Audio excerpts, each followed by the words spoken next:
So, who is the first group to present their ideas? Who is volunteering?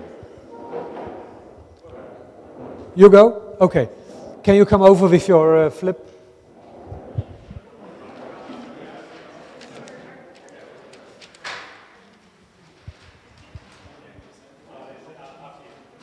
Please, yes, come on. Yeah, please. Feel free. What have we got here? Oh, this is another group. So if you can, you can hang it. You can hang it up here. If you want.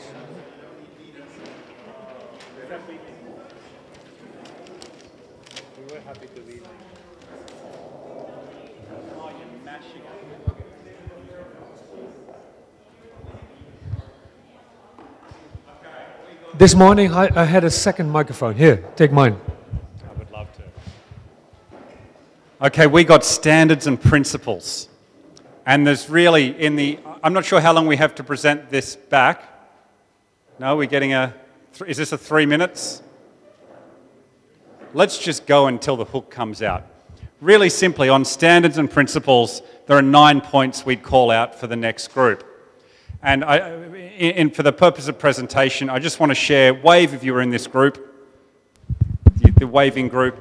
There were different pieces of insight that came from different people. In terms of standards, firstly, there are different types of members, and Dominic made the point that we're like the EU, because different members will want to move at different speeds and do different things. So how is it that we can be two-speed and agree about what holds us together? The second thing is we started to agree, gee, it's hard to do this if you haven't actually agreed your mission and vision first. So there's an element of we've called out questions, but really there is an absolute need to say what is it that brings us together. In doing that, we looked at what are the principles we care about. Now we brought up the website because it's got 5 principles listed there, and it's a good start. We absolutely focused more on neutrality. We started to get concerned and talk about UK examples where the UK has struggled because for a little while they tried to sell government decisions. And so neutrality is absolutely critical. There was a phrase that came out, which is, one bad project degrades everyone's reputation. And that was really the concern that came in behind standards and how we evolved that. Where did we end up with? And again, I'm going to come back to the person with potentially the most risk in this room. Because Dominic is from Bertelsmann, a several hundred person, couple of €100 million foundation, and him putting his name on it has huge risk if I run a project in Australia that has an implicit guarantee from him.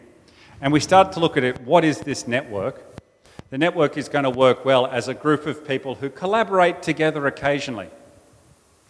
And what that then leads to is, we need to have these room for larger, looser coalitions. So there's going to be some things where I think there's another group that it came up this morning. Some people care about standards and documents. That's great. I don't want to work on that. But that might be Democracy R&D, these 6 people, these 6 organisations work together on it. And then if Bertelsmann doesn't like what's in there, they say, well, we've actually listed the organisations that were in there. That wasn't us. Equally, he did start to say, and it's for the next group to discuss, we think there's room for different types of members. Like we'd love people to come out, I've probably got to avoid the word members. There's different types of participants. There's universities, there's NGOs, there's commercial organisations. And I think it was Jago who called out and said, well, can political parties join? Can social movements join? So we've just taken the exercise of flagging what the questions are there to be resolved. We generally thought, wow, if we set a set of principles, isn't it kind of good if political parties want to say, we think these are good principles? But what a risk if we were to have them as a formal member. So this idea of the loose coalition just kept coming through again and again, and I hope whoever gets this next builds on that idea. So you'll see this notion of loose coalition is this whole section here. We spent some time looking at what have other people got wrong? You know, not to be mean, but we've all had some bad experiences with Participedia.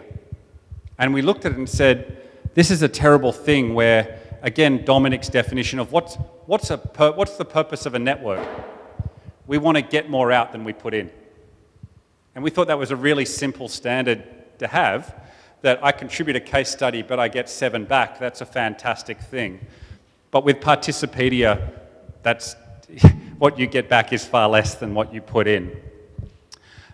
Without taking a stroll through this, we looked at standards and said you've actually got to split standards into 2 points. The standards by which the network operates, and the standards for projects and parameters which the Democracy R&D name goes on. And that's just a fork in the road that people need to spend some time on. We had a beautiful amount of time on naming. And the question left here is naming, what is a jury? Is it a petty annoyance or a serious problem? And we used an example, and we don't want to pick on too many people here, but there's been a project that got called the Brexit jury. Now, for those of us who live in Commonwealth countries, in Australia, in Canada, even though we are thousands of kilometres away from it, our politicians have heard about it. And they cut corners and did some very ordinary things. And I leave that as a group, do we start to say, yeah, we agree a general set of names, which even though we're only loosely affiliated, that we just don't tread on it because it does create an impact on other people. Probably the 2 last points I'd like to end on, in terms of how you apply standards. We weren't trying to rush to a solution, but a fabulous one fell out. And anyone who wants to talk about it more can go and have a chat to Peter. But they use open licenses. Now, I'm not really very familiar with this. But Peter has a method for random selection, and he's published it as a paper. And he would contribute it to any member of the Democracy R&D group. He is now, anyway. By doing that, he said it's an open license, which means you can use it, but you have to follow the terms in there. It's a really simple way for each of us to contribute pieces without seeing it messed up by people just doing it bits and pieces. You can only call it a paper if you follow the standards set out in the document. We think that's a nice way for people to contribute components without getting tied up in knots. To close, I want to end with, hopefully, as we come back to this mission and vision component. And the one thing where we got everyone nodding is, what is it we're here for? And we really had this core point. We involve everyday citizens in public decisions. If there's a really basic standard of why are we doing this and what do we hope to achieve, it was that point. So I hope that's given you a whirlwind tour through the standards and principles conversation. We couldn't solve it in an hour, but we felt it was productive to flag out this set of questions. I'm not sure if there's anything else from the rest of the team who wanted to share something, or if you want to do questions at this point. So first the team. Anyone in the team who has something to add to this? Well, yes. Maybe one thing about I was worried about facilitation and design and how this could be used in a wrong way.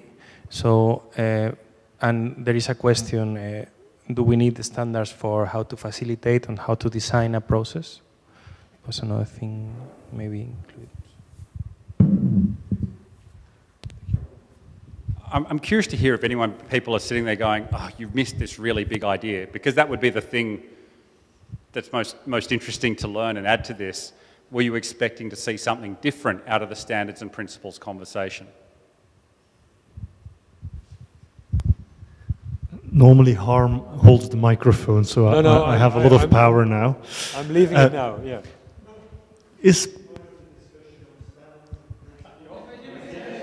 No, I didn't. Here you are. This one is better, please. Is it also setting standards and setting principles for projects outside this network? Like, are we like an eco-label? And do we define standards for other people which they can stick to or not? So we don't think this is fair. We don't think so. I may need this for that, for the person joining there. We discussed it. And we thought you end up almost trying to boil the ocean with size. It comes back to this idea of a loose coalition, and there's many people at different speeds. We thought it's impractical to try to set standards for, how would each of us react if people wanted to throw rocks at specific projects. where's the line at which you need to say, now we are applying a standard? And it's, for me, it's not the standard for when it's a new democracy project. But if I choose to say, no, this is in the name of Democracy R&D, that's the point where the standards would cut in. So it's for broader conversation, but we did discuss it, and that was the, it will get impractical if we try to go down to a granular level.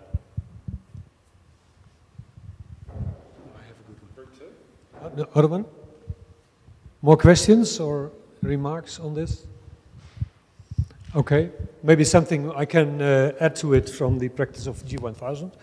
We use the G1000 logo. We have a lot of members in around the country who are doing our initiative, and some are working more alongside our principles and others not. So if you agree to the principles, you can use the logo. And another time, when you decide not to use the principles, you don't use the logo. It's as simple as that.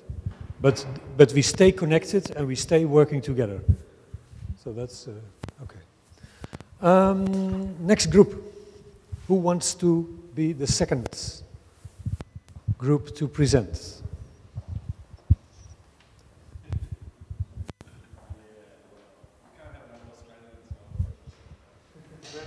We're not going home before everybody has been here, so I need volunteers. So we have a group here? Yeah. Do you But present here? no, because all the material is here.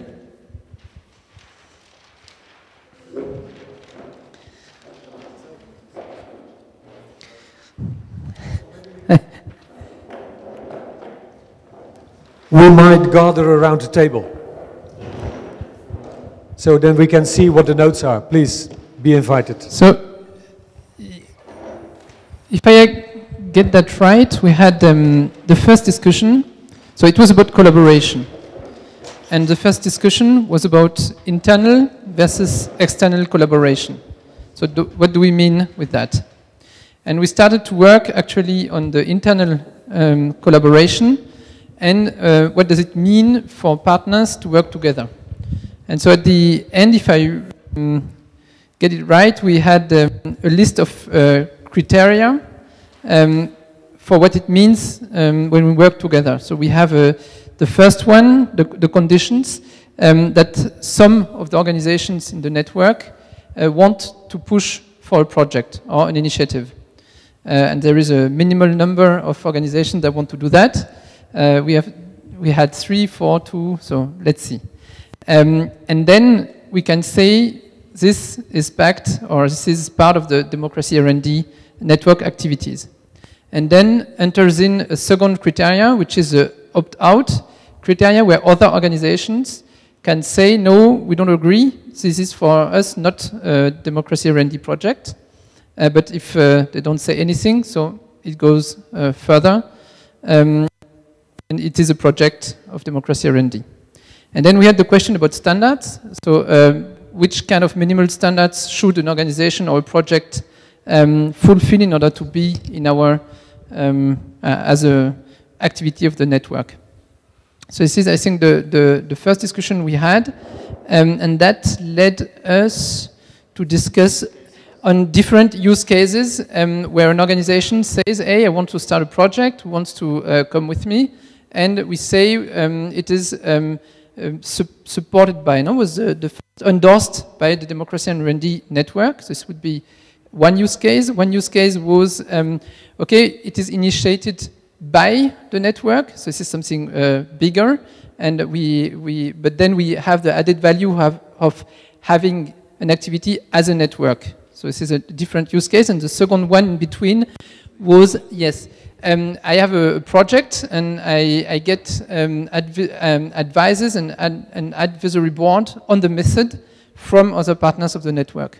So I am strengthened by other partners in the methodology I use, and I can check it, and I can have this legitimacy of saying, okay, look, I'm going to ask experts worldwide to work with me on this method. Yes? So this was the first big discussions on collaboration. The second one was around the question of membership. And so we had a discussion about the past process, so until now, until today, and what is for the future. What should we do? What do we want to do for the future? One really clear idea was to actively expand in terms of diversity, because we are not diverse at all in terms of organizations. What big question was about the participation of individuals versus organizations. Then we had also the same kind of discussion as you had about which kind of, what does it mean, organization and groups? Is it a loosely organized network? Is it a kind of political party, a government be part of it? Academia, we had a discussion around academia. So this was a discussion on memberships. And how to make it. So not the question if we should extend or not, but how the process should look like. Then we had the discussion on external collaboration, and here we spoke more about projects that were started by the network already, around the global challenge, around our parliament, and other one. And we had a discussion also about the network, an external collaboration, having the network as a place to do advocacy at international level on deliberative democracy. So this meta level of not just doing projects, but advocating for deliberation in the relevant international areas. And I think it's maybe the core of it. Ah, yes, and of course, one of the, we ended up saying, okay, when and where are we going to meet next time? So having an annual face-to-face meeting, and in between a process of online scheduled moments where we can meet and report on the work in progress in the different working groups of the network. In the group, yes. Just add one thing, because it's very much in line with the previous group. We also agreed that to be strong would mean to stay loose and not to become like a formal organization, but rather a consortium, rather a network where people can develop at different speeds and where people can opt out if they don't feel happy with a particular project or whatsoever. I just wanted to stress that as well. This was the first discussion. Angela? Yes, I also want to add one thing that actually you suggested, that if we want to get more diverse and also probably include other organizations from Africa, Asia, South America or so, that we can also empower interested organizations by having something like an R&D, Democracy R&D Academy, so where we also do something like trainings. This was one additional idea, and the other thing that actually David wanted to have is that we need an internal decision-making structure which in the end facilitates the whole network, because otherwise the network work won't survive for another year, I guess, because it gets too complex. And last comment is I, let's say, made a strong position of having a common vision, simple, let's say, an idea that can be communicated in a very simple and understandable way. So this somehow supports your, let's say, call for vision first. So, okay.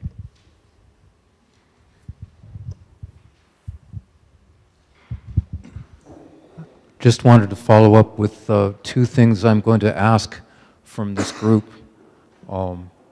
If they don't just sort of spontaneously happen.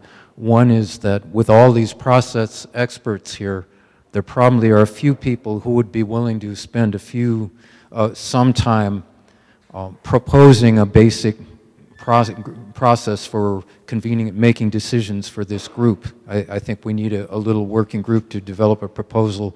Shouldn't take very long, and then everybody can comment, and pretty soon we'll have it.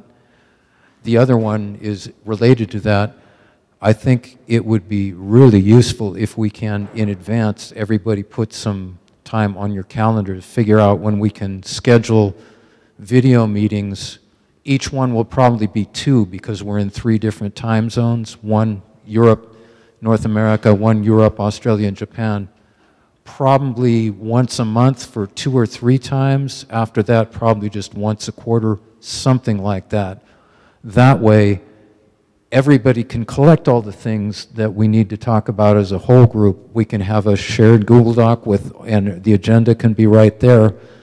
People can put their ideas, these things can regularly, and you won't have nearly so many emails from me. Think about that.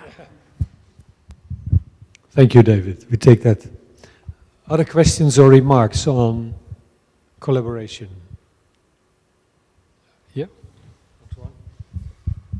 No, maybe the same question as you asked about what is missing, on what you were expecting that would be there.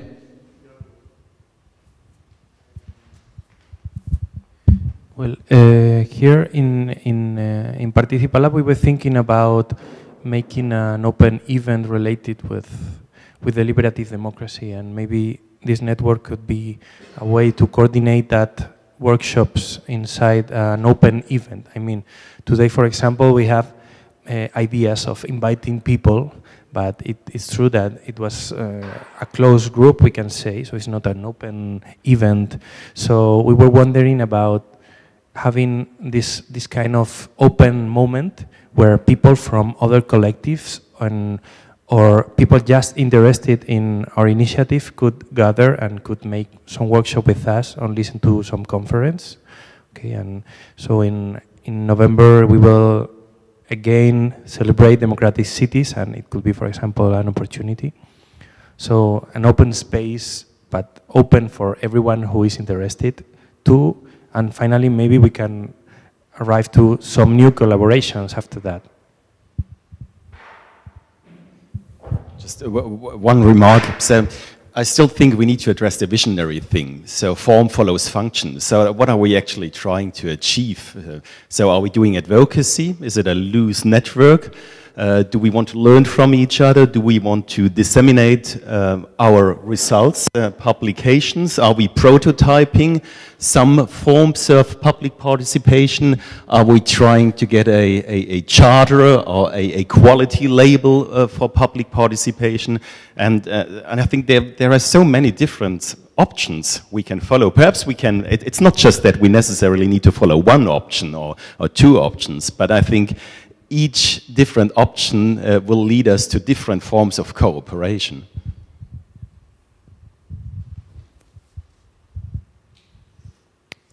Anyone who wants to comment on that? Okay, next round.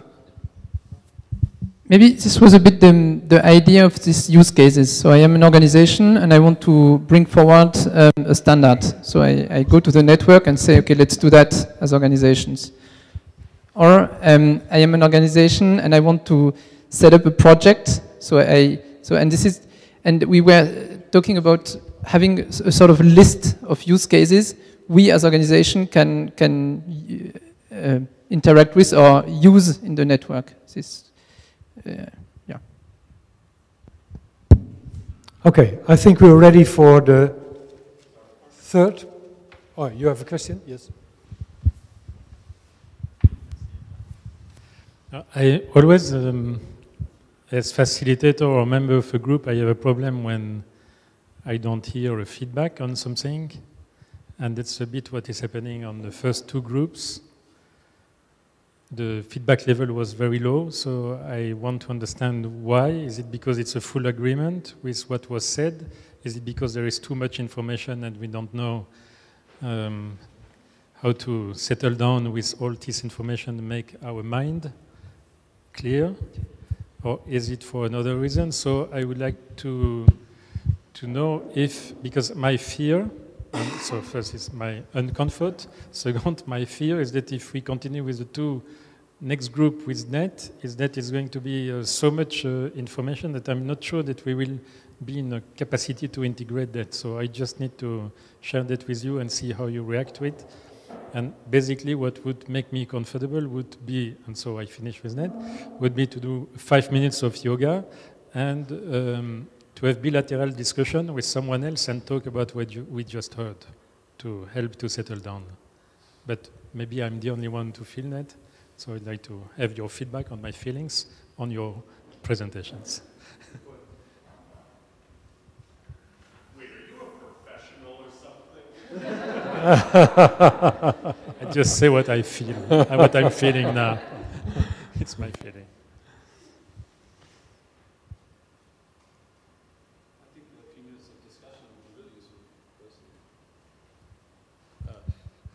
Hello, Robin. I think having a couple of minutes of discussion between the report backs could be very useful to reinforce what we've just heard. Just like small group pairs or something, I don't know.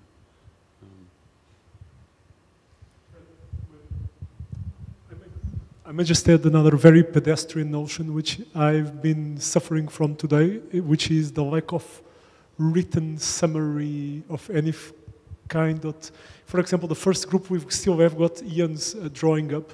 I mean, if we could perhaps just have some kind of written support that stays on, it might make this digestion of information slightly easier for some of us at least.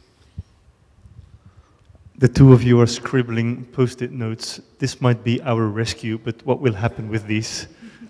I can give an explanation on that. So what we normally do, and this leads to quite good results in the end, although it might be another way of facilitation as you are used to. But what we do is that we take notes. You could consider this as our small outline of all the ideas and issues which came along during the presentation. So the next step will be, or would be, to present them to you on a wall, and you all get 3 votes, or 4 votes, small stickers. And we ask you to vote on the issue, or the solution, or the problem, or the thing you think is most important for the group as a whole. So this brings us back to, we start then by doing this. And after we have voted on that, I would propose to you to sort all these things out, because it's everything, like you said, it's so much information, so many things collected. So we sort them out, sort by sort. And by doing that, we create the fundament for, as far as we're concerned, normally we do that, for the follow-up of the conference as well. So we start in the conference with a kind of organization of this network. So we don't want to, normally we don't institutionalize, we just put the topics which are most important, and we ask people choose 1 or 2 of the topics out of the total on which you will focus. And then I will invite you, after we have made this sorting out thing, I'll ask you to work on concrete proposals together with the others who choose for the same subject. Start making a proposal to the rest of the group. And we ask you to present this proposal tomorrow morning. This work on the proposal will be supported by the forum, which we introduced to you, and most of you registered already. So we will load the forum with the ideas and the issues and the things you choose, and eventually your proposal, so that the work on the proposals doesn't stop tomorrow morning, but will go on after the conference. Then tomorrow at 10:30, we will see where we stand. We will make decisions on everything we feel capable of deciding upon, and everything which is not ready yet to decide upon, we will take home, and we will continue talking to each other via the forum or via a Google Doc or anything else, whichever we like most, to come to conclusions. So this is the procedure for the rest of the conference as we planned it, and which will help you to sort everything out. But of course, first thing is that we need trust that it will lead to the result we want. If anyone has doubts about that, then we have to discuss that. Well, I think that Dominic just expressed, I don't know whether it was a doubt, but it was a very important remark.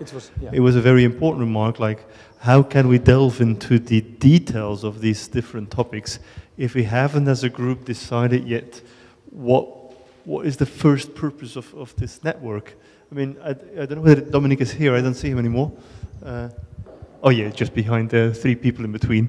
But my question to Dominic would be, if you hear the explanation of the process, how do you feel about it?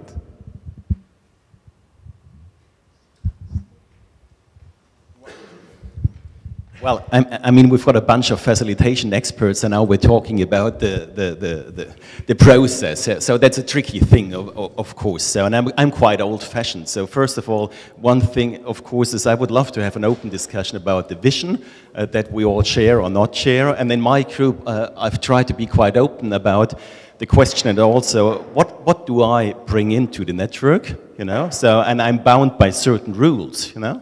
And I'd love, and for me, that's a little bit the elephant in the room as well. So what do we want to achieve? What do we bring into the network? And what do we love to get out of it? So I think that's really critical. So basically also, what are our personal or organizational interests? And we're all, I mean, we're different on a personal level, of course, but we're all coming from different organizations. And that's just the state, I mean, that's just the way it is, you know? So, and just because I'm from a well, rather wealthy foundation, whatever, so you all have our own interests, and that's fair enough, yeah, but we've got to deal with that. And if we're not addressing that right at the beginning, I think the whole thing will explode a little bit later. So, and that's just for me quite important, I must say. Yeah. I think it's the most important thing for which we are here together.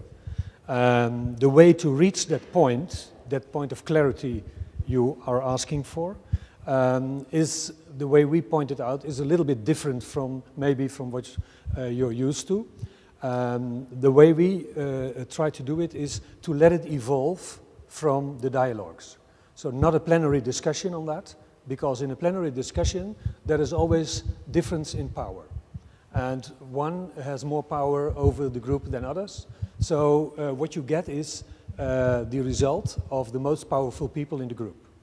So to eliminate that, we have a process of decentralized generating of ideas. So now we have the stage where we did generate the ideas. So we are concluding that now after the last presentation. Then everyone has the same votes, the amount of votes. So then we can all, on a very equal basis, vote on what we think is important. And after we have voted on what we think is important and we have worked that out, then normally we should come to conclusions and to answer your question tomorrow morning at 10:30. And it should be very clear answers. But it gives you the time to talk over and to have it on dinner tonight. And maybe you think now one way, but maybe after dinner, when you have talked to other people, you might think a little bit else. So we want to give as much space for emergence of common ground as possible. And if we do that too fast, I don't like to do it now, because it will take all the energy out of the group, which is already on a very easy level. Well, I propose to go on as planned, but if anyone says, well, it's not, I have a lack of trust, or I have the feeling, but there was another proposal in your, and that was 5 minutes of yoga? Yes. Mindfulness, is that okay? Breathing, something? Anyone who's familiar with yoga here and who is prepared to do something with the group? Do we have anyone who is? Okay, then I'll do it. Oh, yeah, you will do it? Yeah, very nice. Jeffas will do that. So this is just a few minutes of relaxation and to get back into our bodies. And Hi. Oh, please sit down. Please sit down.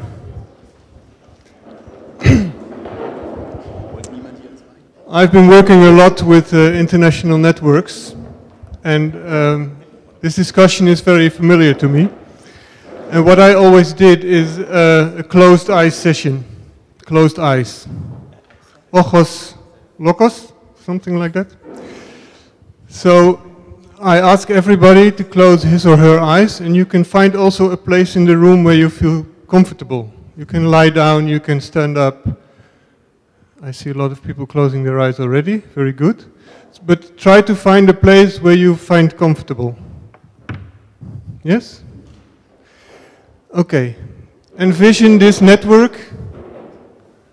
Let's say 3 years later, after 3 years.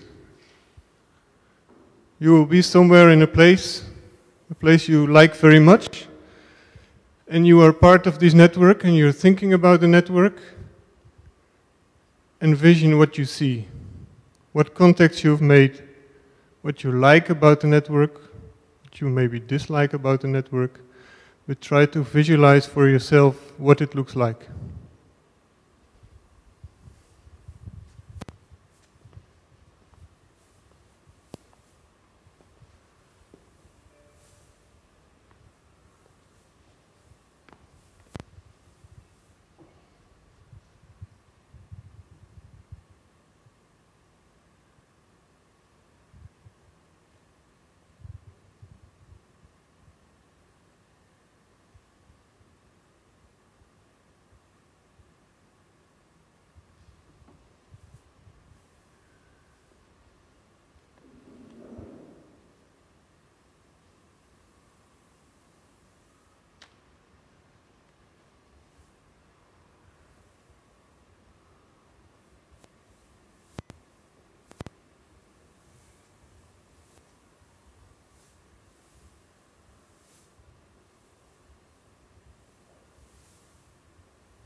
Okay, time to slowly wake up. Get back to 2018. I must warn you, this is a very dangerous session, because one day I did it with a group, and there was one lady who told me later that she broke up with her husband after this session because she didn't see her husband with her in the future. So it can be quite tricky. Can I have some more minute? Does anybody want to share this vision of the future? What did you see? Can I give it? Okay, keep it. Did I take it? I'll give it back to you in 1 minute. I'll just share something quite positive, actually. I imagine this network bigger, Africa, South America, Asia, and every 2 years a big festival of democracy organized by Democracy R&D in each continent, every 2 years in a different continent, that would gather us reflecting, but especially would gather citizens, music, artists, and it would be a real festival where we could get together to continue to reflect, but share this reflection in a very playful way with citizens and communities. Thank you. Anybody else? Yes, you may applaud. Anybody else wants to share?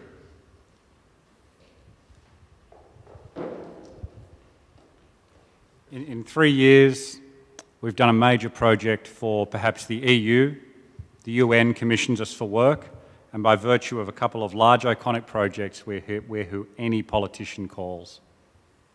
It's small select activities. That's it. Okay, thank you.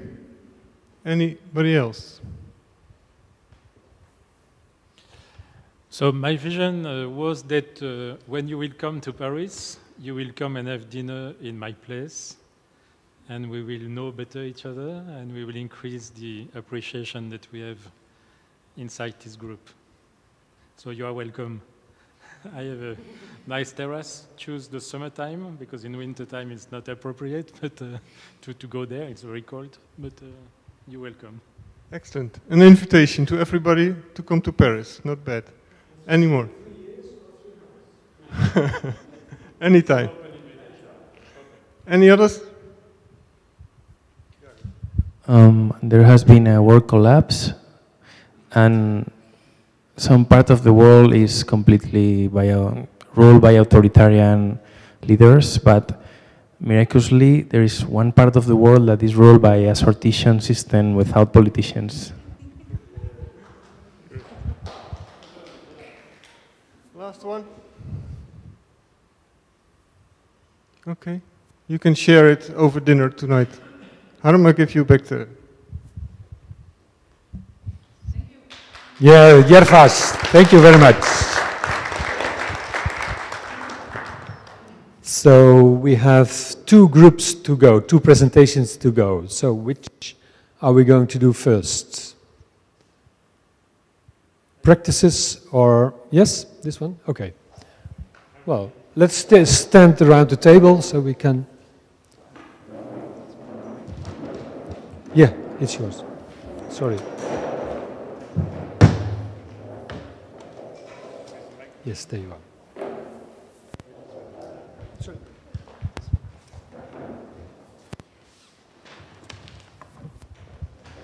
So, it's not an easy task. There is some agreement that we saw in the other group is that, I don't know how you say in English, but that bad currency chases the good currency. Do you have that expression? You see what I mean? No. See, there is an expression about la mauvaise monnaie chasse la bonne monnaie. Bad currency. So bad money chases good money away. Yeah. What does it mean? It means that when you start to have the risk of corruption of the protocols in what we do, that it will have impact on the practice of everyone. And so that was mentioned in the first group and evocated in the second group. And so that's why about framing advocacy and legitimacy, it's very important to keep a very high profile and to make sure that when we talk about framing advocacy and the legitimacy of the project or the protocol what we want to do, it's very important to keep good money in hands, meaning good process, good protocol, and not taking the risk of spoiling everything.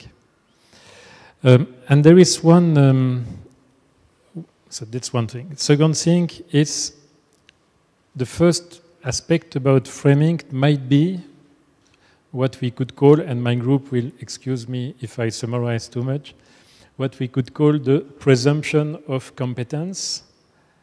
You know, the presumed guilty, and here it's about presumption of competence of everyone. And it's the way to, it has been, it's a concept that has been developed by a French philosopher, Michel Serres. And about this, it's how we start by an advocacy on, there is a big problem, everything is going wrong, we need to find solutions, and we have the solution. That's one way, maybe not the good one. The other one is to start from the point of view of presumption of competence. The decision makers are competent, the citizens are competent, and there is a a field that is open to create something new.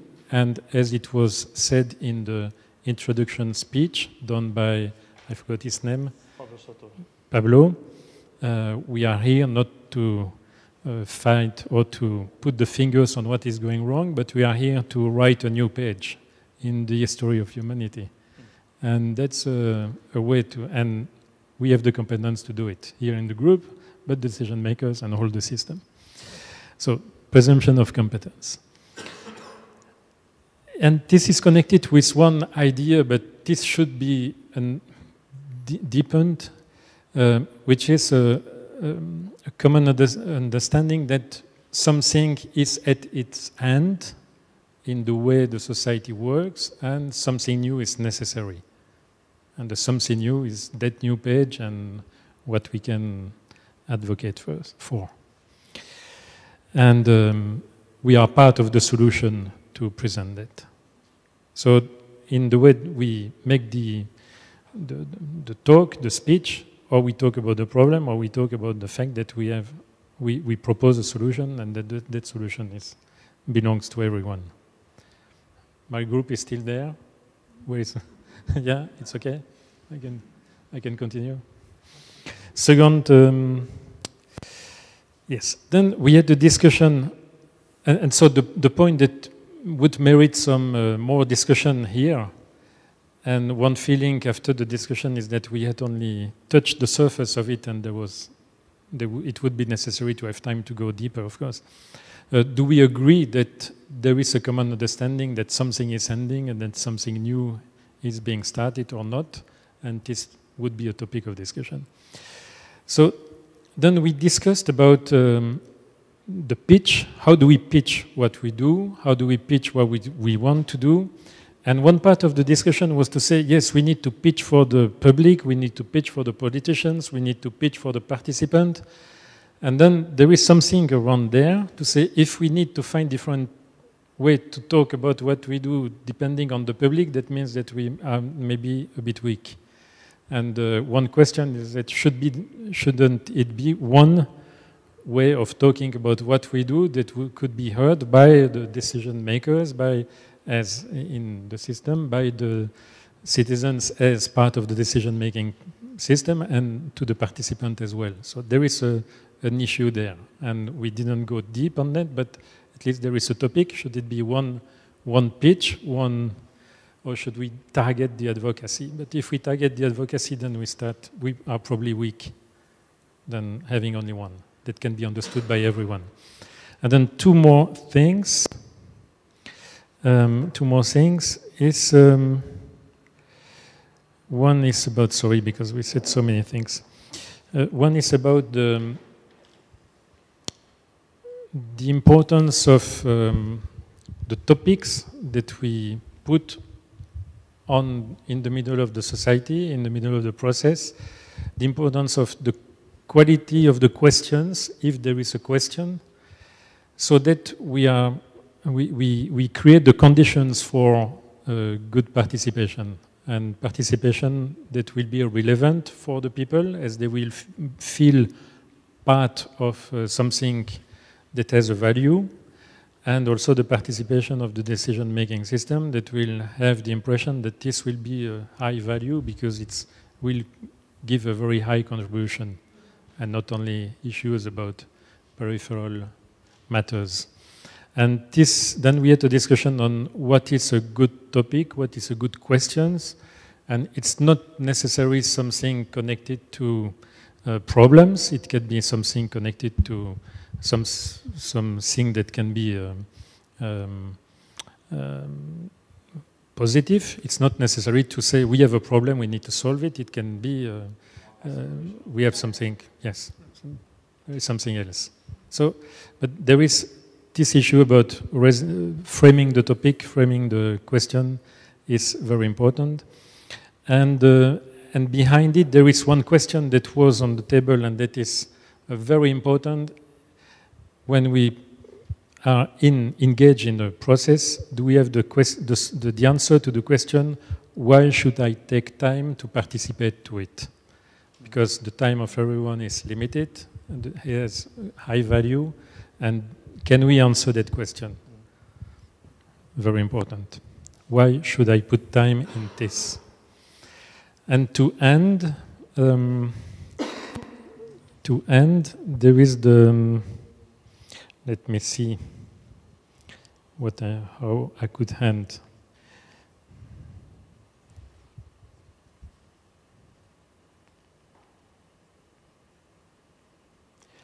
Yes, about that framing. There has been the discussion about should we inform the debate, should we inform the citizen or not? And there is a point saying that the system, the citizens, the participants are informed. And so it's something that we should consider carefully in the process, and it's a loop with the presumption of competence. And so the information is in the room. And so how do we find ways to work with what the people have in their hands, and not to start a process by saying we need to inform the people about the problem or about what we want to do. And this is an interesting question. We didn't go deep in it, but at least it's a topic that was raised. And because it's something that is, of course, connected with the legitimacy of the process. So if we want to say we want to create something that has a high level of legitimacy, and if we start by saying we need to inform the people, there is a problem. And so that's these kinds of contradictions that we could work. My group? Applause. Sleeping? Very good. No, that's good? We can. Okay, thank you for your support. Anyone who wants to comment on the things or have a question? Can you learn to? So one question, did you work on the way the network could advocate? So advocacy activities, let's say. So what we touched is that it's interesting to talk about that in the network because the answer is emerging progressively from the discussion. And so this is Manuel.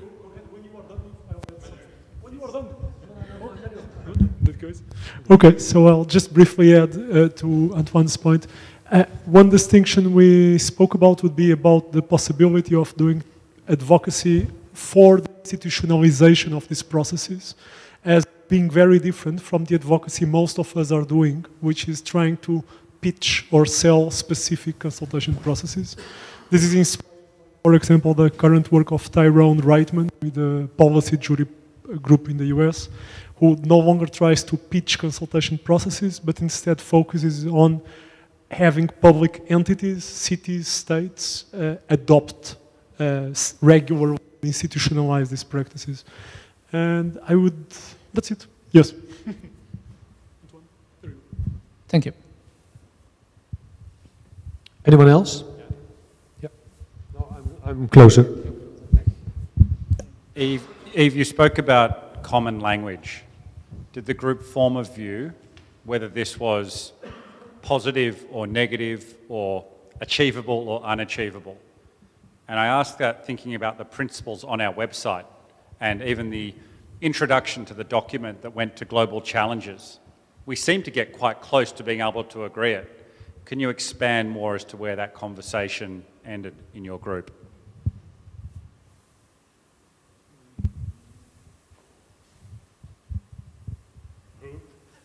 Group.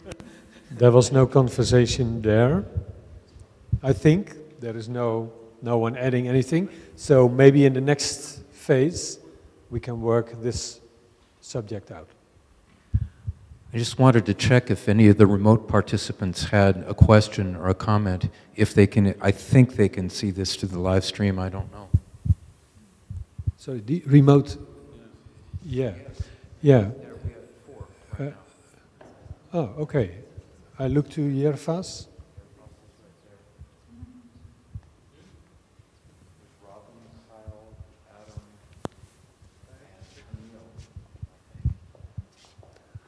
Okay, so we were not alert.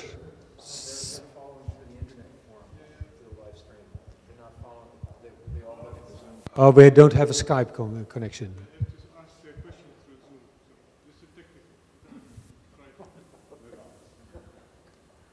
Well, but please invite them to send in their questions and we can take them into account in the rest of the program, okay? Good, I think we can shift to the next. To answer to Jan, sorry? What you said, yeah. This is to be continued in the group. I mean, there is no, yeah. It's necessary to deepen the conversation and to reach point on what we agree and what can be agreed in the group. That was your point. Okay? I was just curious if, I understand it's a bigger conversation, whether you got it as far as this is going to be possible or we don't need to bother, it's not going to be possible. I was just trying to get a sense. Yeah, it's... No, but it's a discussion we had about, about to which extent, for example, if you do this kind of process, if we talked about Macron and if you propose something that is actually implementable or not, do we want standards on what is achievable by this kind of process or not, or do you leave it open? And this is an open discussion we had. So I don't know if somebody else in the group wants to be continued. Yeah. Okay. I suggest we shift to the other table. Okay. Last one. Or do we go to the board? Yeah, we go there. It's on the board there. So here is the microphone. Yeah. But I really need my group because our conversation was totally open-ended, but that's all right.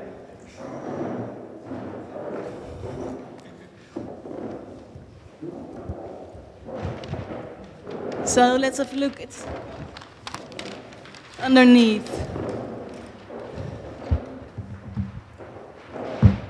So what we discussed was that there's a whole amount of experiences and knowledge here with all of us together. And actually, until 3 weeks ago, I didn't know about your new network. I'm a sociologist from Amsterdam, and I'm very pleased to be here, and Harm invited me. So yeah, and I was wondering after the yoga session, who have you seen in your dream in 3 years who are part of the network? Because by sharing those experiences and knowledge, we were thinking about for who is this interesting, and also this is not a complete summary, but well, this network can be interesting for citizens, for practitioners, for politicians, and also for academics. And I would like to start, Francisca and me, we are both researchers. So what is our purpose is to know as much as possible about those other 3 groups and how they interact with each other.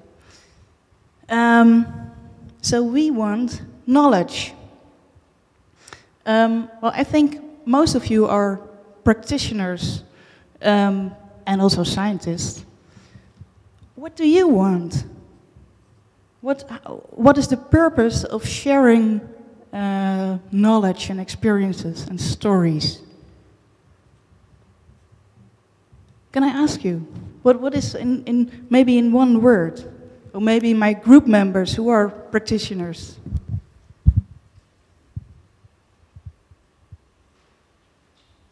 Why is it necessary? Why is it so important or inspiring to share stories? I think, it was a discussion at the beginning, as we met David for the first time. It was the added value for practitioners is being able to say, okay, this was done here and here and here and here, and this was done well and this worked and we can do it here. You can do it here. So having this leveling up for everyone. Yeah. Well, thank you. Are there some other reasons to share experiences? Maybe I'm answering a different question. Why for increased legitimacy is my answer to the question of why are the practitioners doing it, perhaps? But increased legitimacy. Increase legitimacy. Yeah. Okay. Development. Development. Developments. Oh, I don't have only one word. To do so to do something on above national level. Mm-hmm. Others? Okay. Yeah. Are there any politicians here? No? Why should it be good for politicians to share our experiences with deliberative democracy, or what should be a reason for a politician? Why should he or she be interested in that?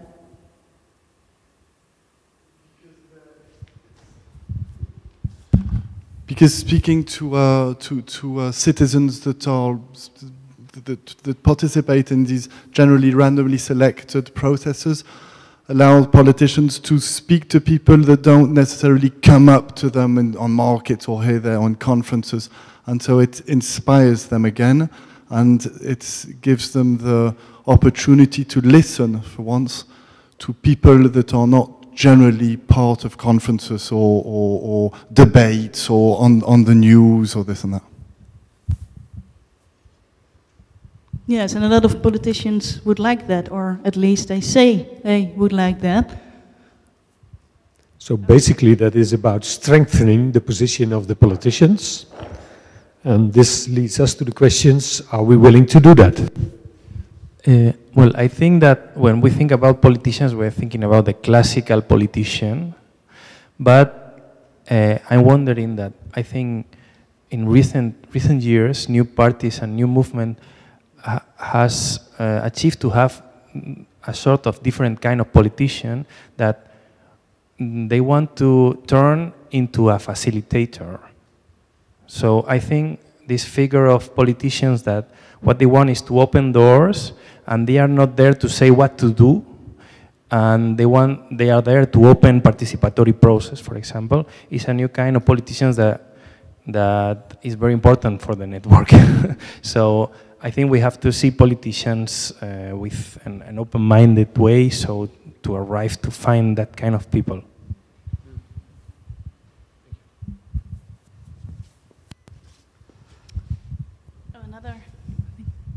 I think also changing the perspective of politicians when it comes to their viewpoint on citizens, rather than seeing them as risky or scary, seeing them as an asset instead. And I think that would be useful, not just politicians, but also just government people on the whole. All right, so that's about the politicians. What about the citizens? Why should they care about stories and experiences about alternative forms of democracy? If there is no other one. Well, I think citizens, we were speaking before lunch that usually this kind of organization that facilitate or create this kind of participatory processes, they try to connect with politicians because it's the key to open processes and to experiment and to practice. But what about if citizens realize that this is a new path to open the democratic system to a more, we can say, we used to say here in Madrid, real democracy, we want real democracy. So there is a demand from citizens to have a sort of different democracy. So I think citizens, they should care about this, and they should have it as a flag for innovate, as a demand for politicians, for parties, and etc. They should, or they do? I think they should. They should. It's normative. They should. Yeah. Hey, okay, that's, yeah. Perhaps more cynically, citizens are aware it is their money getting burnt into the sky by the electoral system, We have an electoral system that has a very simple incentive for you to spend other people's money. I'll promise you a bullet train. I'll promise you free everything. It's easy to do with other people's money, and citizens are aware of it. That's why I think that they want it. I think if a network like this can show really good participatory processes, it motivates citizens to invest their time and not be cynical also about these kinds of things, and to participate in them, and that it's a valuable thing. So, yeah.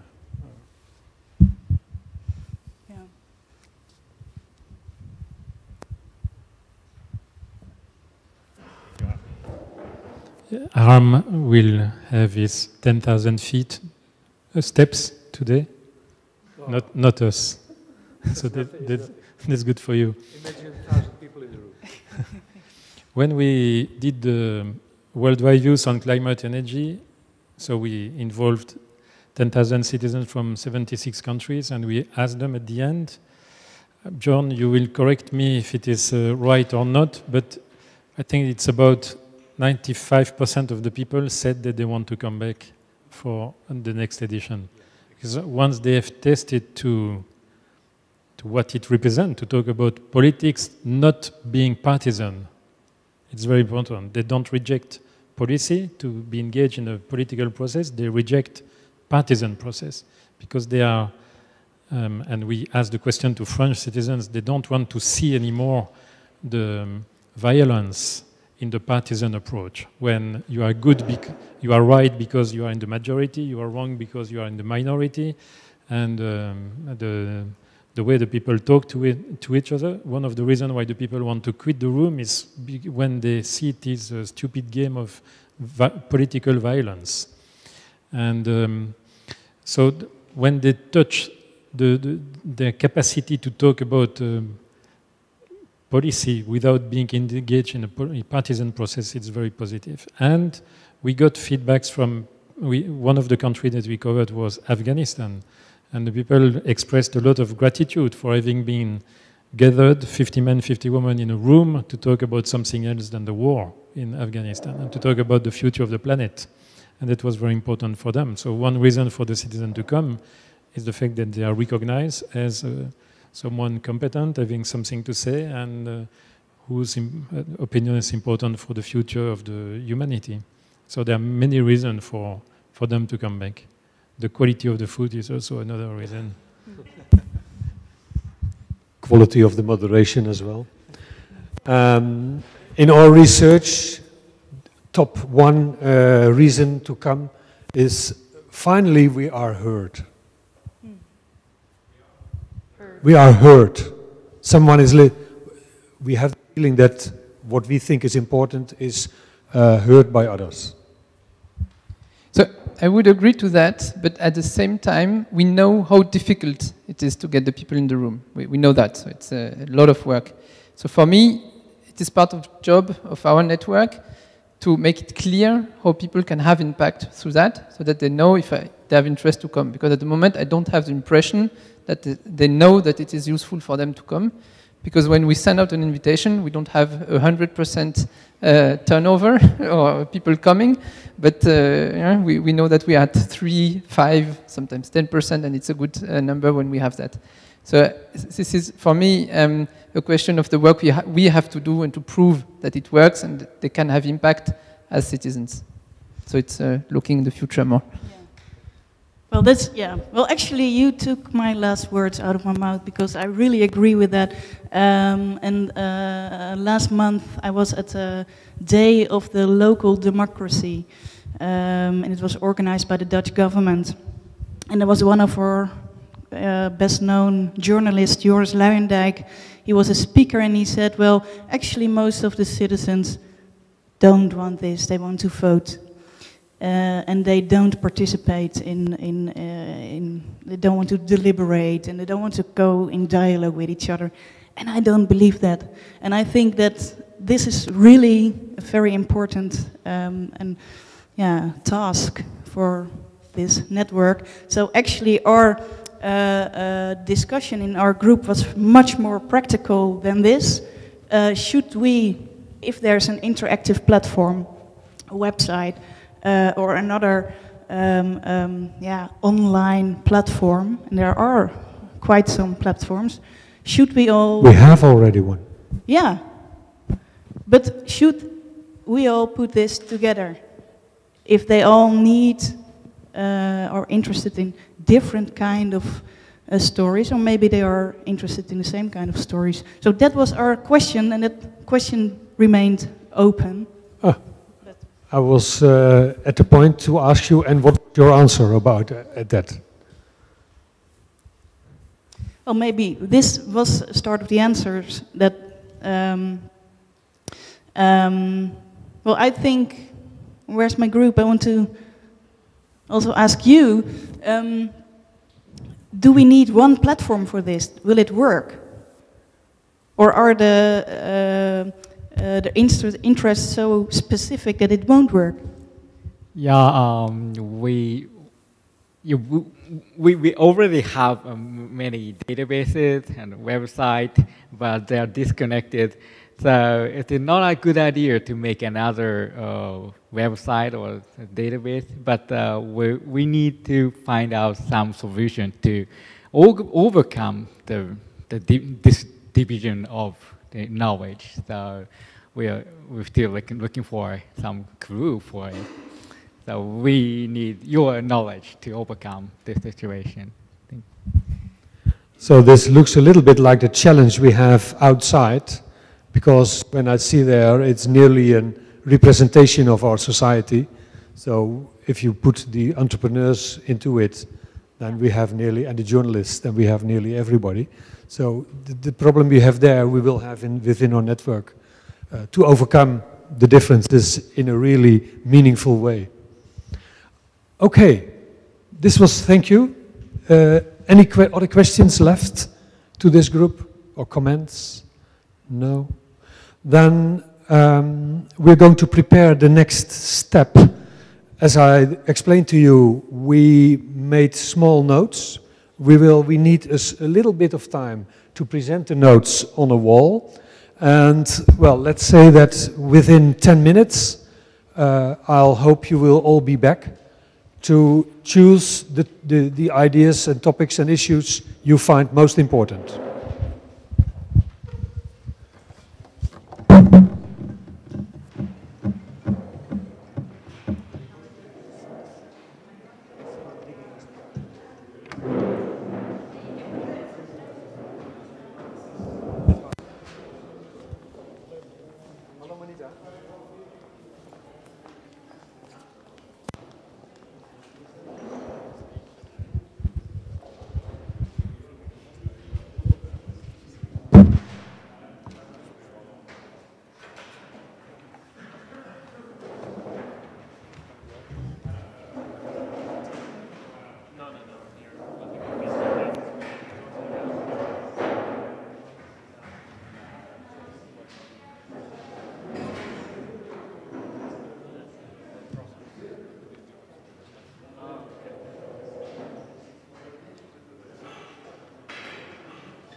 your votes. Okay, great. Thank you.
one. In the G1000, the government, citizens, and I'd call them entrepreneurs, but it's not the right term.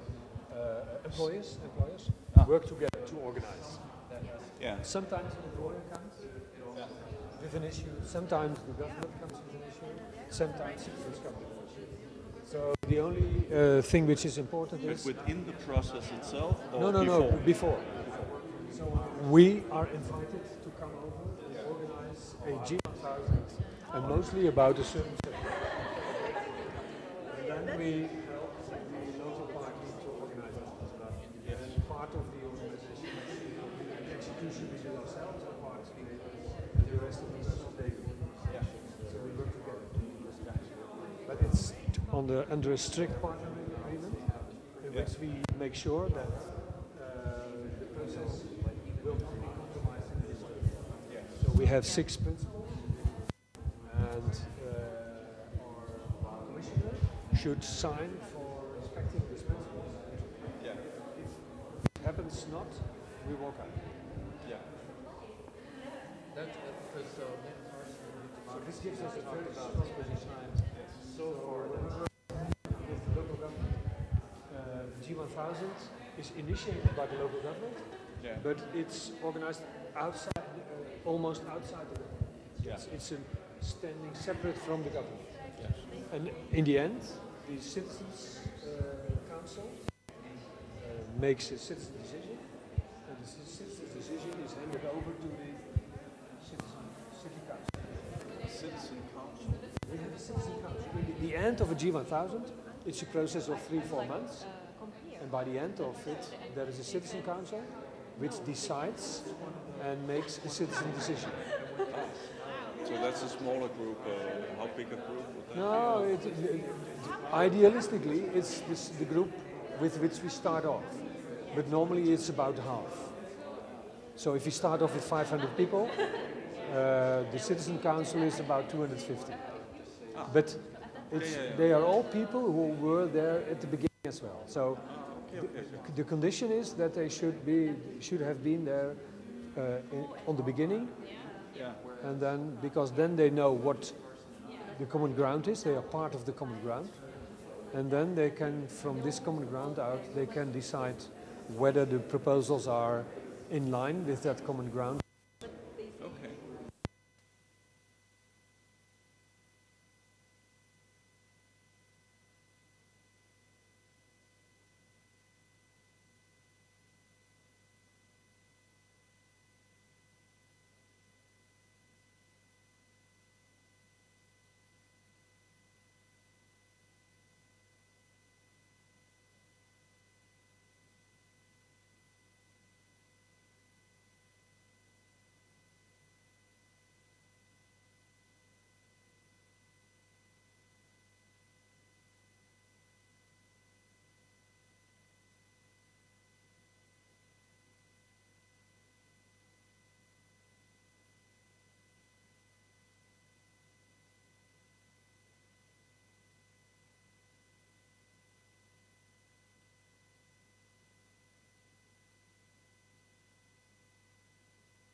So let's proceed with the program. If you come forward to the ideas board,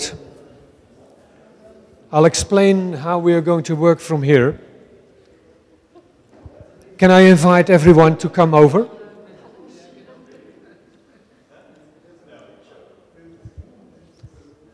So I started.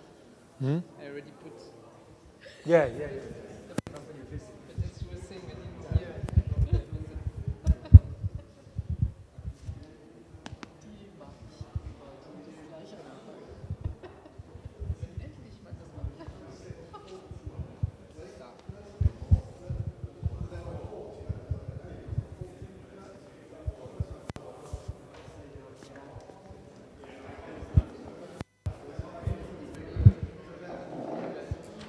Oh, ik wou net de tafel een beetje wegschuiven, want we hebben wat ruimte nodig.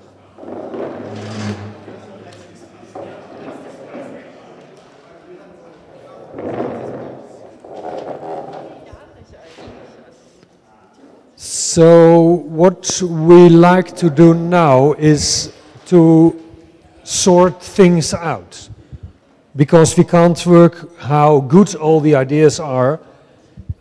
Some ideas are better or more urgent than others, and we are going to decide it as a group by voting.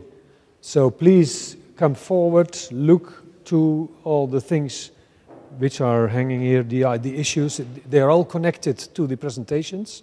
If you miss any, you feel free to write your issue and hang it in between, so that others can vote on it. And let's select the most urgent issues and ideas from the whole by using your votes. Okay? So we can... you can proceed. Yeah, you can. Yeah. Yeah. Anyway, you can vote for one, you can vote for four, you can do what you want. No, there is no color. It's just a mesh.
So if you have not voted, please come forward to the board and vote so that we can finalize this part of the program.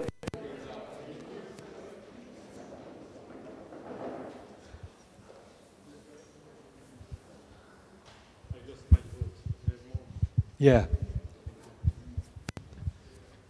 I can produce votes.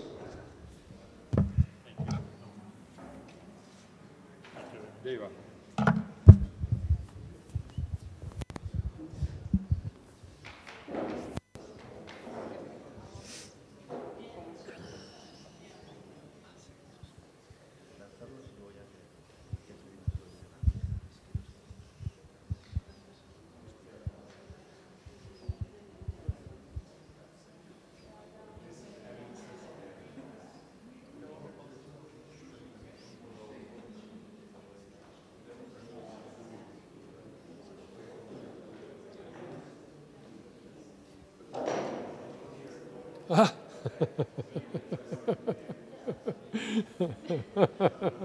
Yeah, that's the easiness of this. Yeah.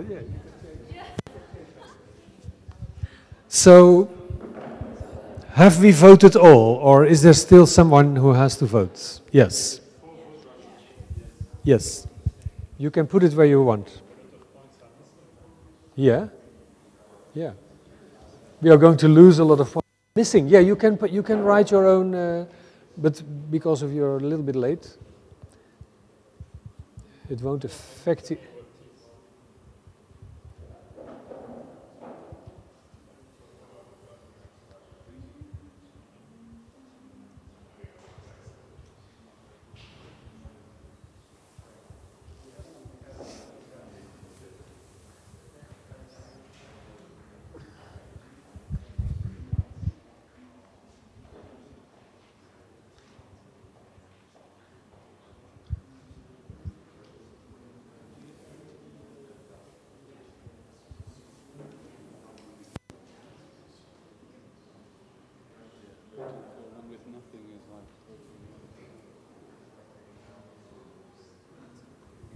Yeah, nice. Yeah, me too. And there's another one. Yeah, I'm not finished yet. Okay.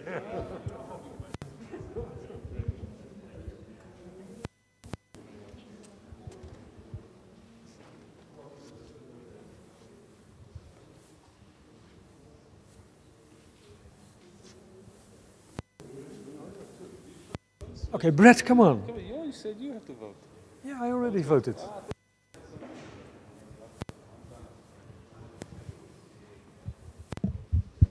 So waiting for the last votes to be placed.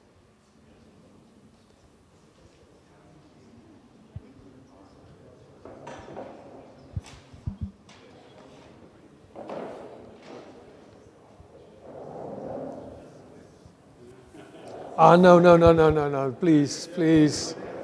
Isn't there anything? So maybe you do a second one on the same.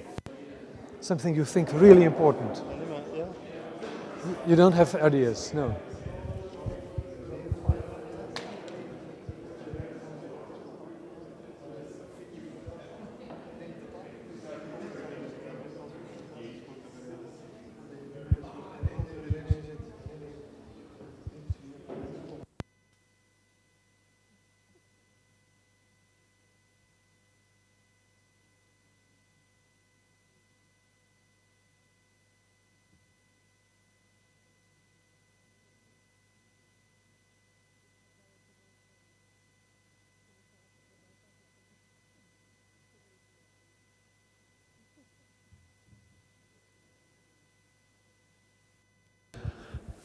So all votes are placed, and now I need you at the board to help me out here, because the working groups are now dismissed, but the things which we have to work on, which are on the board, are things that we have to operationalize together. So, and this operationalization can't be done within the limits of the conference. So what I intend to do is first sort out. So take all the things with no vote, I take off the board.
second step is that I search, so I make a beginning with the sorting out, so that I put the post-its with the most votes on it. One vote is lost here. I put it back on. So I put them up on top, next to each other, in a certain distance, yeah. Yeah, on top of the... They remain there? You put them here, this one there. They don't need to stay on the same one. No, this one, a little bit of distance, because we need... Distance. Like this. Do we have more? Yeah, good. No, the rest are smaller ones, so we leave them beneath. Ah yes, like that. Okay, so we have a few key elements here. We have the element of coordination of the network. We have here gender balance. We have democratic festival. We have here how to start shared projects, annual meeting, and project collaborations. So I ask you to sort the rest out alongside this main, and you can change the ideas of others. So please, can I take annual meeting? Yeah. You can do anything you like, but don't talk to each other. Just do it in silence, please. No discussions. Please, no discussions. And everyone you can change what the work others did, because we are going to trying to find the logic of the whole group and not just one person.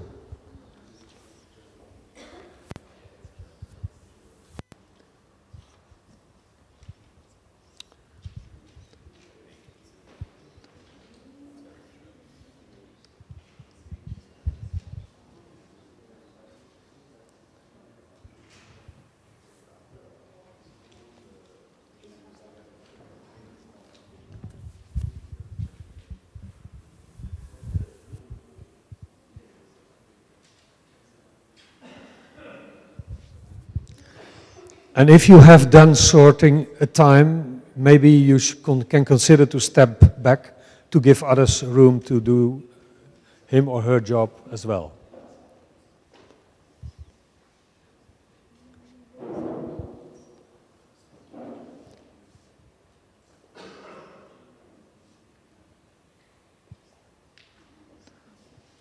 So people who were not at the board, can they come forward to look to it and see if they agree on the structuring we are doing here? Or maybe they want to change something? Yeah. Yeah, you can do that. Of course you can do that.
Yeah, do that. Please do.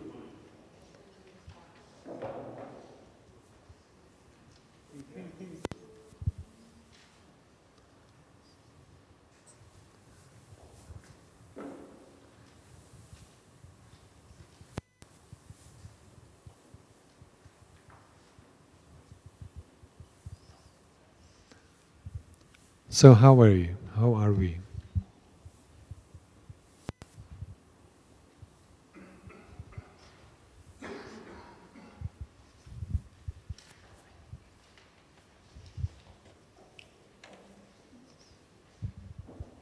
Are you open to comment now or not?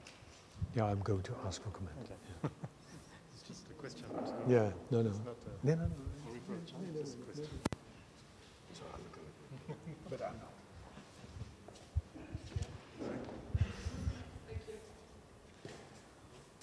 That's why I put it. Who changed it? Well, so how are we? Can we look at it together? Okay. So let's start here. I try to find logic in your work. So I have loose network and annual meeting. The logic of that is quite clear. If you want to contain a loose network, you need to meet now and then, otherwise the network will fall apart. So I can see the logic there. If you agree, if I don't hear anything, I'll assume you agree, okay? Then the second here is coordination of the network, regular video meetings, practical issues. So the first two I can understand directly. It's a group. Yeah, it's a group, but the last one, the practical issue, I'm not sure about this. Why it should be there? But it's one group as a whole. For the issues, it's which. I'll keep okay. For this round, I'll take the microphone in my hand. So practically, I understand it as which kind of email address are we using? Are we using a list, a mailing list? Are we using? So I think for me, it's about the coordination of the network. It's part of it. Okay. Yeah, it's because of the coordination of the network. It's the overall title, I guess. Yeah.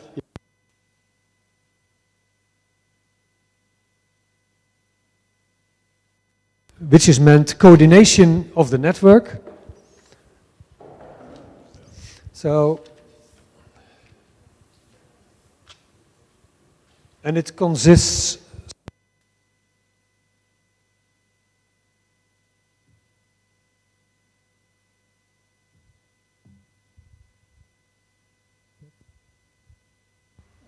check, yes. So it contains of the attention points, loose network, regular video meetings, annual meeting, and practical issues.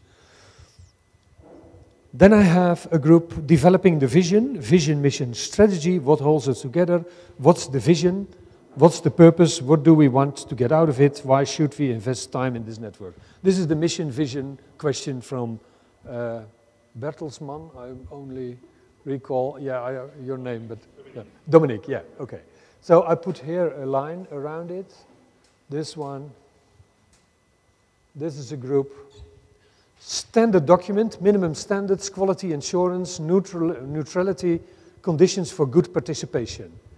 This is about the content, what we do, our field of work. Yeah. So this is a group, and there is another group. This was about combining knowledge, sharing knowledge. Diffusion communication, is there a combination there or is it separate? Are it two separate things? This is standards and principles, and this is best practice. Because I combine it, because I have don't combine it, but I have the urge to combine it because of the Democracy R&D Academy and training. It's something like a knowledge base. No, it's not exactly that. Yeah, exactly. Yes. Thank you there. Yeah. This was my logic as well. This can also be for loose network, and yeah.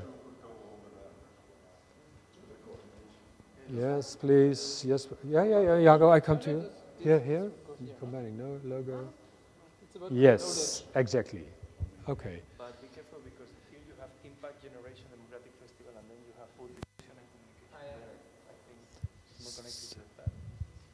Okay, so what are we? I have a group here, Impact Generation, Democratic Festival, How to Create a Real Democracy, Open Space for Something New, Framing the Topic. Now, this is something we want to achieve externally, impact generation. How to create a real democracy is a specification of the impact. Open space for something new is like the character of our network. So I could easily combine this with the network, the character of the network as well, but tell me what I should do. Or does this be a separate task group to work on? I think a democratic festival has something to do with how to communicate outside. Yeah, exactly. So that's why I think institutional communication and logo has to be also.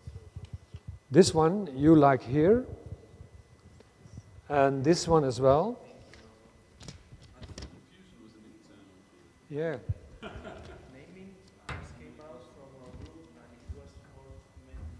Jago? Jago? Is this, okay? Standards, yeah. Naming is standards for sure because it's like terminology. So it has to be. Then this one, is this a standard as well, or is it naming? Like that naming. Okay, I know, I understand that. Yeah. No, it's not about naming of the network, it's naming of our terminology. It's terminology. Terminology.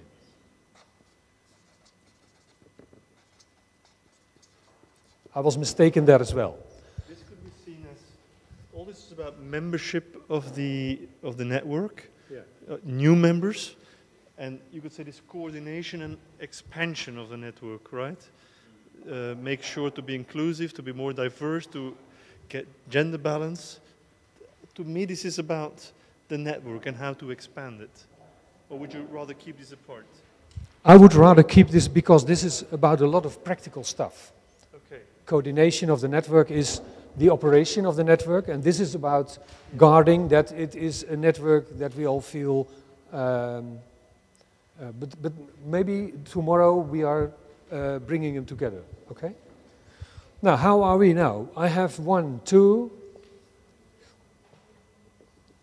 3 groups. This is about how are we going to achieve this.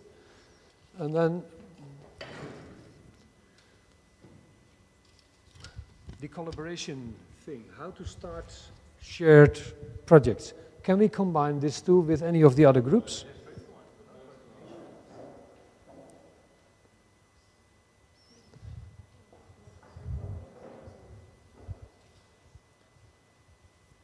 Can one help me out? Coordination?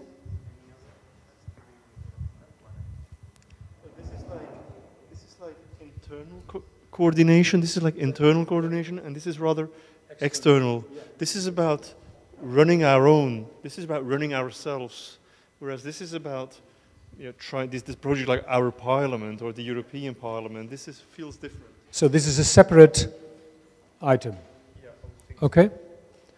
Now, let's see whether we can find names for it. This is internal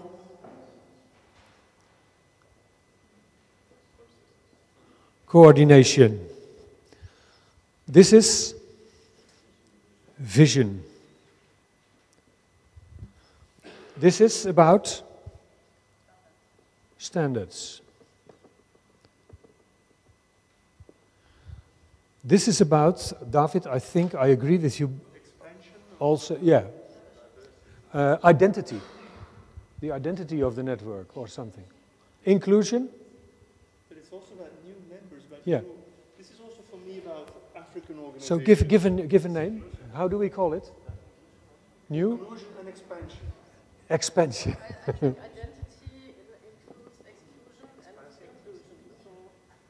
David loves the term expansion, and the rest we can fill in, okay? What's this? Impact. How do we call this one? Impact? People prefer Inclusion.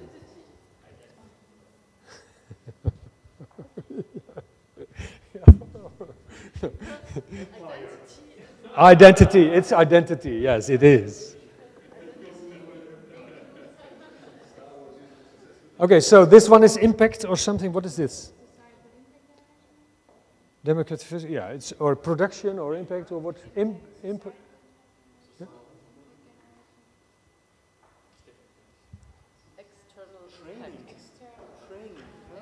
Training is somewhere else. External impacts, yeah, it's like it's a little bit like but we don't want to use that word. So, and this is projects. So we have now 1, 2, 3, 4, 5, 6 task groups here who have to be manned and womened. Okay? So please make your choice. And yeah, we could do that by standing before the board, but that is a little bit, yeah, why not? Please choose your group by standing by it.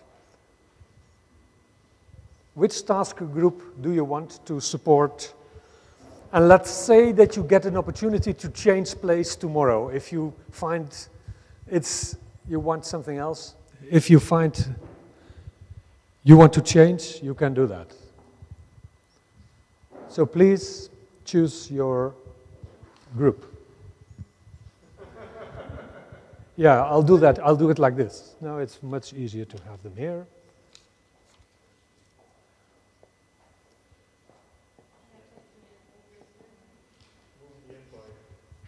Yeah. So if you all have taken your place, we will make a photograph. So if you're not on it, it would be a pity. Yeah.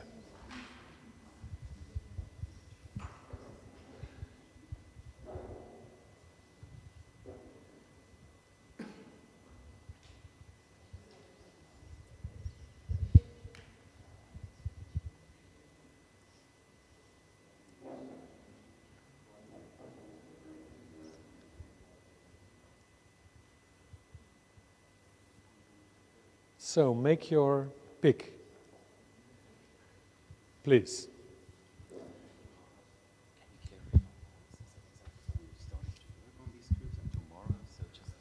So during the okay, I have a question to clarify. So we have now the proposal for 6 task groups, and after this moment, the groups will work on their task. The tasks have now all a name and attention points brought forward by the voting. So we will ask you to sit together after this moment and to start working on the issues and come up with the first proposals tomorrow morning at 10:30. So tomorrow we will have a working breakfast. It will be in the cantina downstairs because this is closed. We only can enter this room at 10 o'clock, and that is too late because it would be sorrow for all the time. So we start at 9 in the cantina, and during the breakfast we can arrange the tables, 6 tables for every task group a table, and you can work from then on the tasks. Or you can do it tonight. Sorry?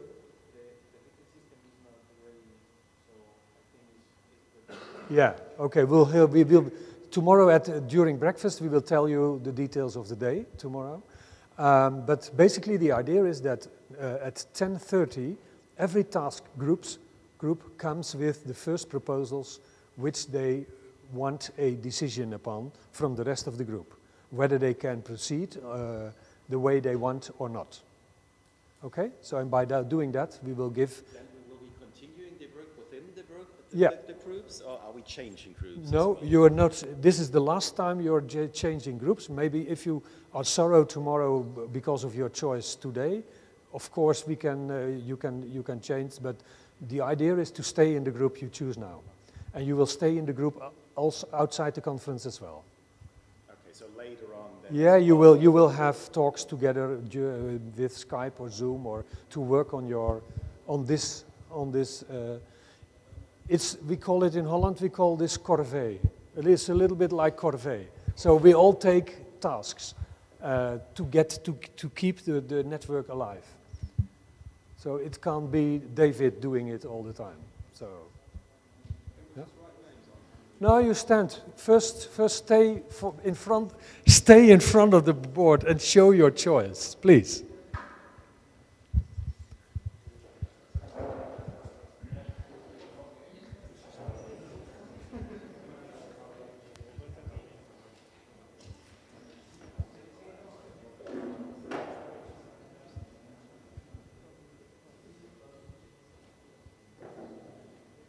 No choice, David? I'm trying to decide between two groups. Ah, okay, yeah. Well, maybe you can stand in between. You can do both. So if you can't decide between two groups, you can also take part in two. But it will be a little bit difficult during the conference. And Brett, it's a good idea to put your name underneath. Thank you for the idea. Nee, die gaan niet. Oh.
So this is taking a lot of time. I don't know where the uneasiness is coming from. Why are we hesitating to commit ourselves? Please commit yourself to a task so that we can work together and make a success of this network. We can just do it by show of hands, Harm. Sorry?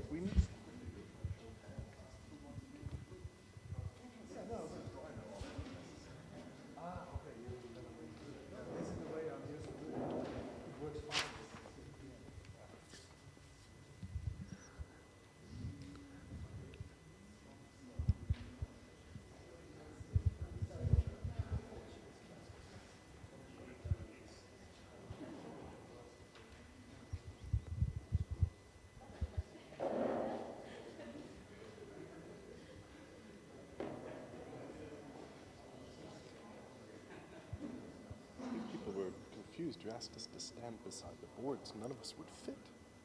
Yeah, you have if you have a row, you have nice rows there. I'm a little bit handicapped because of the language, of course. Fair enough. Yeah. Fair So I'm not so precise. Normally, I'm very precise in expressing myself. But I think that's why people hesitated. Yeah. I can do. So.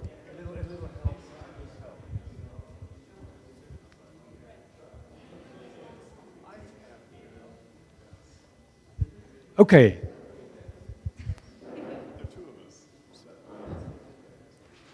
Has everybody committed him or herself to a task? That's the question at this moment. Manuel, did you commit to a task already? Are you not going to do that? You're collapsing. Okay. Ah, I see it, yes.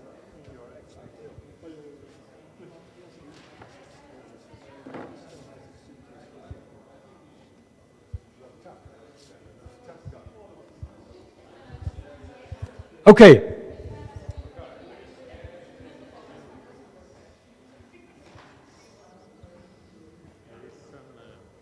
Confusion. Yeah, not connected to you, but connected to the thing that some people start to be tired. And Yeah, yeah. Yeah. Some expectations that are not met here. Exactly. So No, we have to finalize. No, we have to finalize and give everyone the freedom to move in the direction they want to move. So I have to give them a free night off now because otherwise it's too much. But shouldn't we reflect on the process as a group? It's better to do that tomorrow morning and not now, because if you reflect on the process now, then we will have a lot of annoyance because of the tiredness of the people. But I think I understand. Yeah.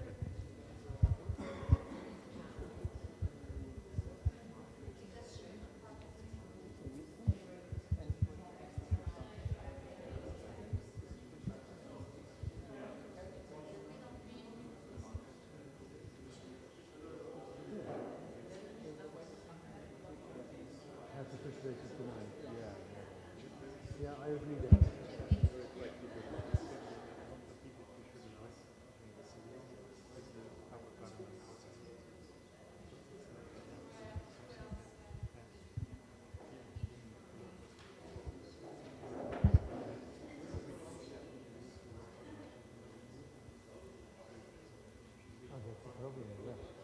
It was not part of the program. Not part of the project. So it was not part. Yeah. But there is, tomorrow afternoon there is time left to work on complete projects for those of you, because the our finance project is not interested for the whole group, it's just for the small finance group. Yeah? No. Okay. Proposals to merge. Sorry? It's proposals to merge. To merge. Why? Projects and external collaboration. So I get the feeling we are a little bit tired here, and the process isn't helping. So the question is what to do. Can we all get seated so that we can have...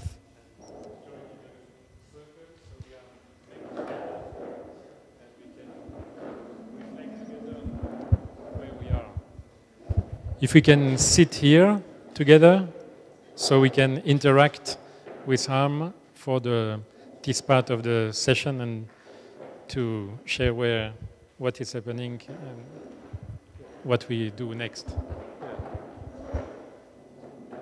Jervas, wil jij dit faciliteren? Huh? Or Yves, do you want to facilitate this part of it, of the program? Yeah. Yes, because I'm part of it, so it's not really good to do it myself. Okay, thank you. So the question is how you feel, how do you feel, and where do we stand? Angela.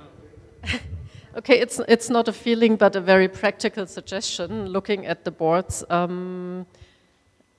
reading what we have on the boards, I find that we could also merge identity and standards, because that somehow belongs together. And yeah, that's it. I have a very similar thing. I see three basic groupings personally. One is the mission and vision, which is of course very important.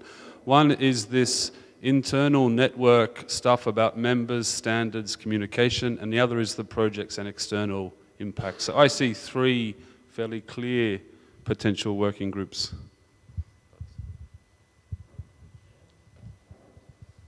So, and about the energy and the attention, so some of us are jet lagged because they woke up very early or because they come from far away. I don't come from far away, but I know from previous experiences that every deliberative process goes through a bit of a dip. And I'm personally, I'm at rock bottom now, and which is normal because it's the end of a long day. But I also have a bit of a frustration because I have the feeling that the themes we're defining now are not all that different from the topics we had previously. So I have a little bit of an impression, correct me if I'm wrong, that we've come full circle just by, we have different titles on similar topics with different people underneath it. That's fine, but I know that people came from very far away. There's a lot of creativity in here, and I'm not sensing that creativity right now.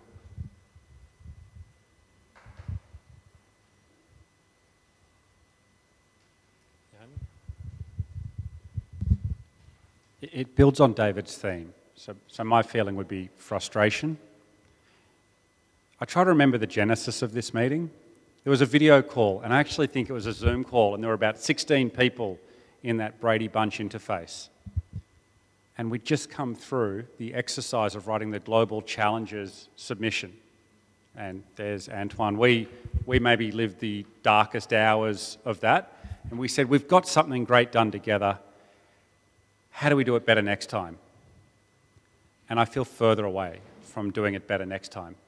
So I wanted to leave here, I hope to leave here tomorrow, closer to knowing we have a set of principles we all agree to. We're on a path to a set of standards. And we have a mission we agree to. But also critically, we know how we're going to write that next bid. We've done pretty well on the first one, and we can see the horizon for more things coming in, but I don't know how we're going to do it. In April, we expect to see thick end of $500,000 come from the UN, and we'll be able to do it all again. I want to know how I'm going to work with people, and I think that agenda we had at the start provides a really clear roadmap that we could work on this for another half day, and I think our arrival point would be that agenda. I think the time we've got, I love the small group discussion format, but I'd love to discuss the standards, not whether we should be discussing the standards. That's the sentiment I'm feeling right now, and I hope to use the time so we can write the next great bid.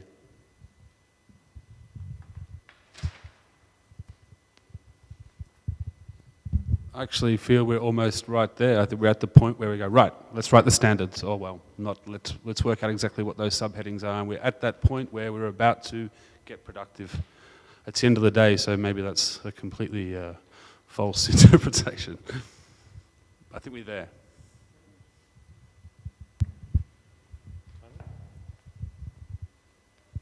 So my feeling is that I think we are where we have at the same time the advantage and drawback of the loose network we want to have, because we have organizations going at different spaces, and some of us were already collaborating stronger in the past months, and others came in later. So I think this is where we now have to find how to get at the same pace starting from now. So I have a mixed feeling about that, but I think maybe we could manage to do a lot tomorrow, but it's a mixed feeling.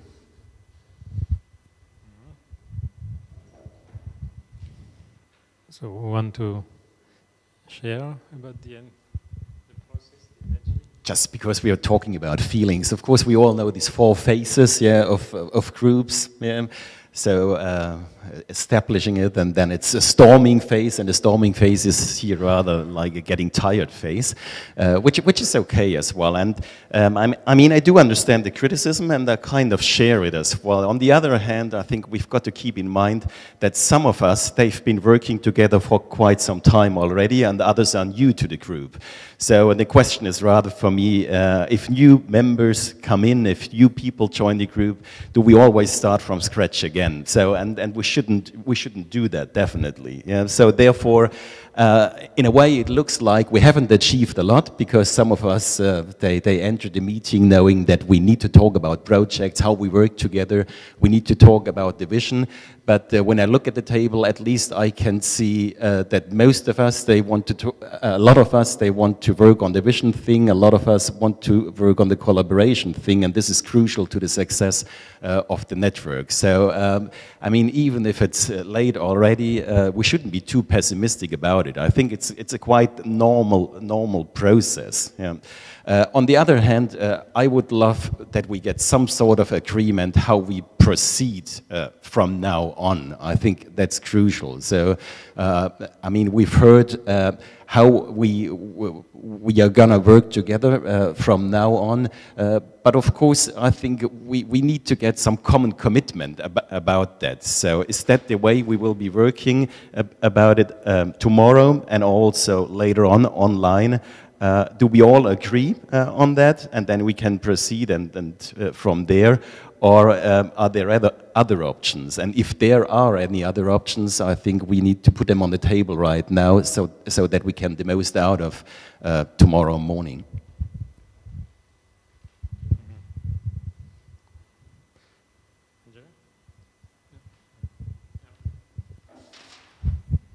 I guess talking from an organization who's relatively new, and also personally relatively new to this community and the projects that have already been developed in the past, I still feel the need, and that's also why I put my name on the vision and mission group, that we need to have sort of a collective discussion still about these basic questions. I know that work has been done also in this respect already, also online, and I guess also already maybe during previous meetings.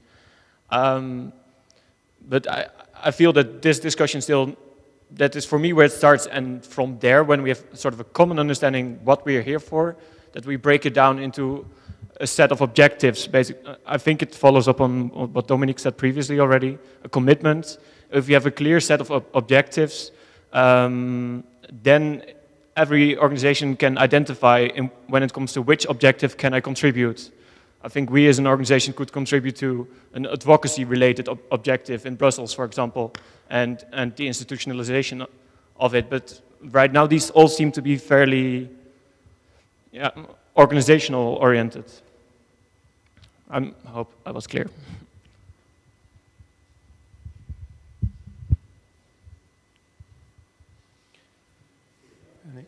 Sorry, John. Yeah, just a few quick remarks. I mean, New Democracy already did a lot of groundwork here, so I put my name on the visions. My feeling about that is it's only adjustments. I mean, it should be quickly done and over with and agreed with tomorrow. Probably the collaboration is something that needs working on. And I'd also like to contribute to that, the governance structures and how to in whose name are we doing what and when. I think those are issues that would gain from additional work. So that's basically work that needs to be done. Collaboration, I was ready yesterday, I'm ready today. So that's not a big issue. Standards, I'm not quite sure what they're doing there. If this is too early, is this now? Do we need this at all? So I think the main things are the vision and the collaboration, the governance framework, and the criteria for membership, which shouldn't be big issues, neither of them. So when it's done, we're ready to go. Yeah?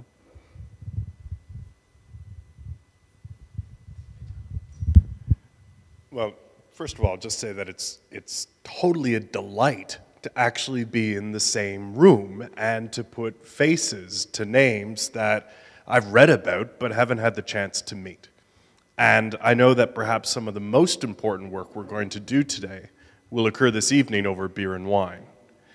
And I say that just because I think there's a natural tension always in these kinds of gatherings between the productive task of trying to establish a viable network and work our way through a careful agenda, But then also what was my real objective, which was just to come and establish a connection and hopefully a rapport with many of you, to better understand how you understand the work you're doing, and to identify some of the common challenges that we may be experiencing.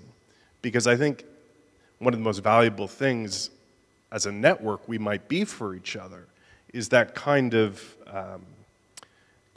early warning radar system that picks up the weak signals moving through our respective jurisdictions and spaces.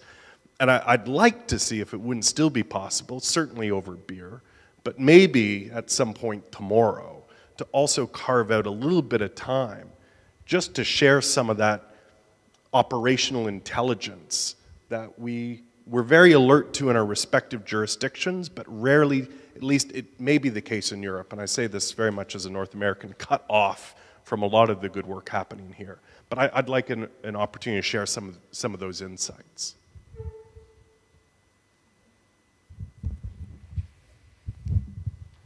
My feeling is that it's like a birth process.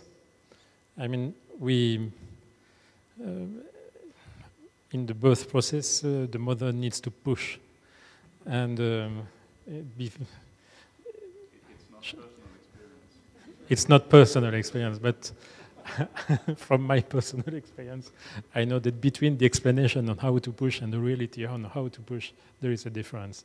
And here, we are pushing all together, and we are learning to give birth to the network. And this is different from the previous process where we were online together, and here we are in the reality, and this is quite different. And we had the impression being online that we agreed on some aspect. The fact is that as we have new people in the room, and that's nice to have new people in the room, we need to come back to previous discussion, and this may give the impression that it takes a lot of time to see the head. And when I say about birth, it's we are seeing the baby, and we are seeing the teenager, and we are seeing the adult at the same time. And all the discussion here are mixing the different age of the baby. And to come back on what should be done before tomorrow when we quit, is about the baby first, maybe. And to focus on how to make sure the baby will get the food, will get good air, and will not be too cold, not too warm.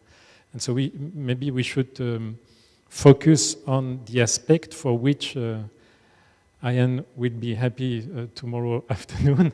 But this focus, if I understand you well, is the basic questions about these aspects, because these aspects were the aspects that were discussed in the discussion about the identity of the group, and how we manage the group without leadership. I mean, it's a shared leadership. It's also probably one thing that we experience here. I mean, it's how do we share the leadership of a group where no one is taking the lead, and we need to agree on the discussion. And this is also why it takes time, and it deserves a lot of energy, because it's probably the most complex things to have leadership without shared leadership, I would say.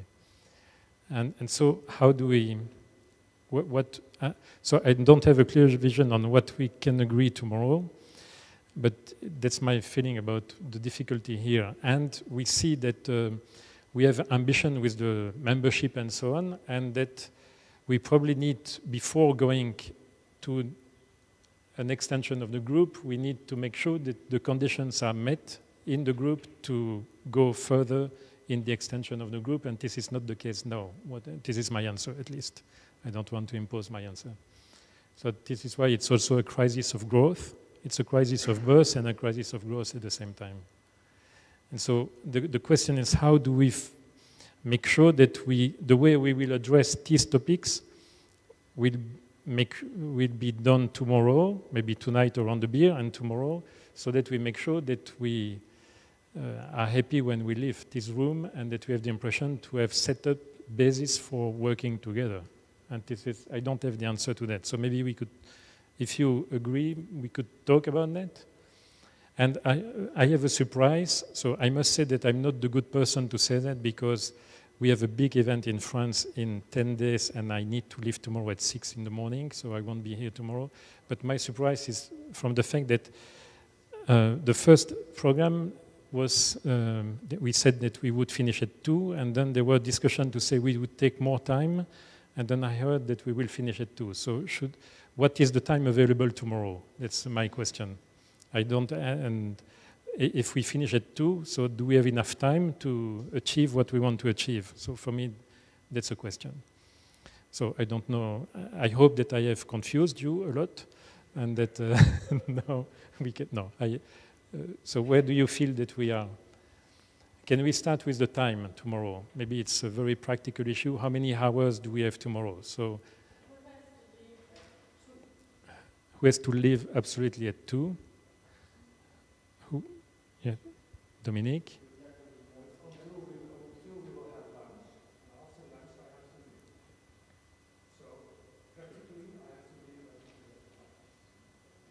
Okay.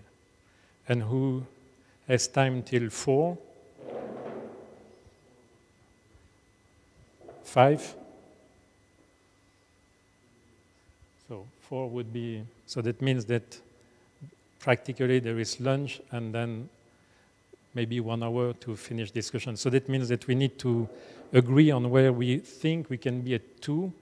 So at what time do we start tomorrow, and where do we think we can be at 2 o'clock in terms of shared decision? That's the topic here. No? We have to leave. So the microphone circulates as it's a shared leadership. Arranging the place, okay.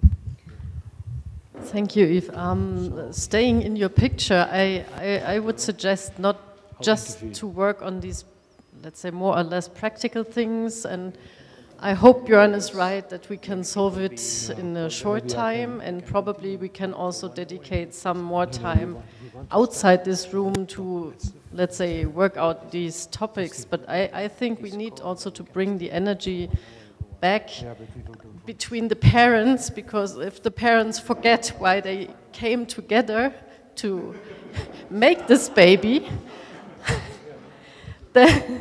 then divorce is most likely. So I would suggest that we take some time to remember that we love what we do and why we are here and why we produce this baby. So that we at least collect ideas for future collaboration, share what we are interested in getting to know from each other, and so on. So this is my suggestion.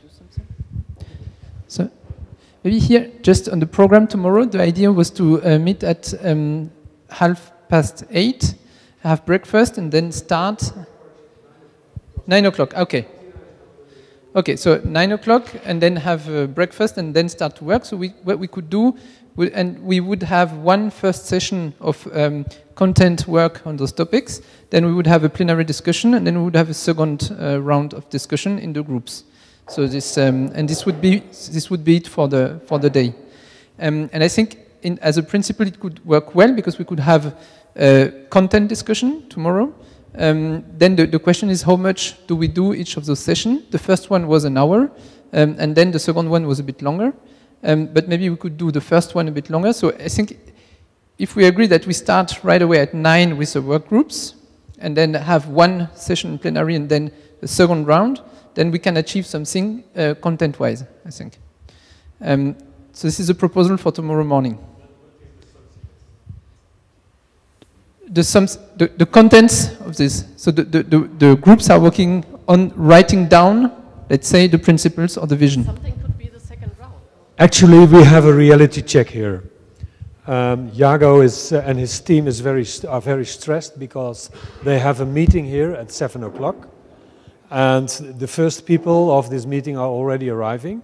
So we thought we could use the room until 7 o'clock, but they have to rearrange. So there is no time for discussion left here. There is only one practical thing we have, that is 9, we will have breakfast in the cantina. And we hope that it's, no, not here, in the cantina. Jago, check, in the cantina. breakfast, isn't it, or isn't it? Or is it here?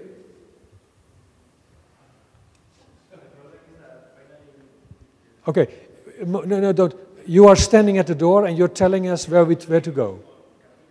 Yeah, exactly. So we will hear that tomorrow, and we will have breakfast, and we can have breakfast in the group. There are groups. There are 22 names already on it, so we can sit together as a group at your table, and you can prepare your first item while having breakfast, and then at a certain moment, Antoine will take control of the program and tell you how we are going to proceed from there on, okay? And then we are dismissed now. We can go to our rooms to refresh or do anything. Oh, sorry. I have a little problem with my right eye. It was just to be short and because I totally agree with Antoine. If we can have 1 hour of discussion in a table in our respective groups, then a little hour of plenary where we can have a rapporteur by each group that can amend a bit the text, etc., etc., and then 1 hour more to continue working in a group, and then we come back to a last plenary, and then I think we'd already have quite some good material for each groups that could then be shared on a Google Docs or something like this to end the morning with concrete text that still can be fine-tuned over internet. Yes. Please, just 1 second. Now, at 8 o'clock, we will have some place ready for us. So it's called La Berenjena. And we will send you the writing to arrive there, okay? Via email, okay? So if you have time now to arrive to your hotel and have a little rest and then go there, okay? But now, if you can just arrange your things fast, it will be... If you didn't put your name on the board, please do, so that everyone is on it. We have 3 nice groups. No, it's okay, it's okay.